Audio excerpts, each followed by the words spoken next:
High and love சேனலை subscribe பண்ணாமல் இருந்தீங்கன்னா மறக்காமல் சப்ஸ்கிரைப் பண்ணிருங்க. Hello all, welcome to my channel. இன்னைக்கு பிக் பாஸ் வீட்டுக்குள்ள பாலாஜி ஜெயிலுக்குள்ள போயிட்டாரு. பாலாஜி ஜெயிலுக்குள்ள அனுப்புனதுக்கு அப்புறம் பிக் பாஸ் ஹவுஸ்குள்ளயும் சரி அண்ட் பிக் பாஸ்க்கு வெளியிலயும் சரி ஃபேன்ஸ் எல்லா பேரும் பயங்கர ஹாப்பியா இருக்காங்க. பட் ஒரு சிலர் மட்டும் ரொம்ப சேடா இருக்காங்க. அவங்க யாருன்னு பாத்தீங்கன்னா பாலாஜியோட ஃபேன் அண்ட் பிக் பாஸ் வீட்டுக்குள்ள இருக்க சிவானி. பாலாஜி ஜெயிலுக்குள்ள போனதுக்கு அப்புறம் சிவானியோட ஃபேஸ் ரொம்ப சேடா இருந்துச்சு அண்ட் அவங்க மட்டும் தான் தனியா இருக்காங்க. அண்ட் சிவானி பாலாஜியை ரொம்ப மிஸ் பண்றாங்க. அது சிவானி பாலாஜியை ஜெயிலுக்கு முன்னாடி போய் மீட் பண்ணும்போது அவங்களோட எக்ஸ்பிரஷன்லயே வெளியில தெரியுது.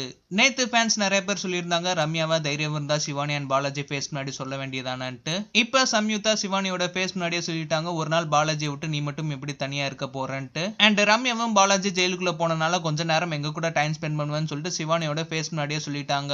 இதுக்கு ரிப்ளை பண்ண சிவானி போறவங்க வரவங்க எல்லாம் ரொம்ப ஓட்டுறீங்கன்னு சொல்லியிருந்தாங்க. சிவானிக்கு பாலாஜி மேல உண்மையிலே கிரஸ் இருக்கு அண்ட் அவங்க ரொம்ப மிஸ் பண்றாங்களா என்னன்னு தெரியல. சிவானியோட எக்ஸ்பிரஷன் அண்ட் பிஹேவியர் பாக்குறப்ப பாலாஜி மேல கிரஸ் இருக்கிற மாதிரி தான் தெரியுது. பட் இன்னொரு சைடு கண்டென்ட்டா இருக்கு.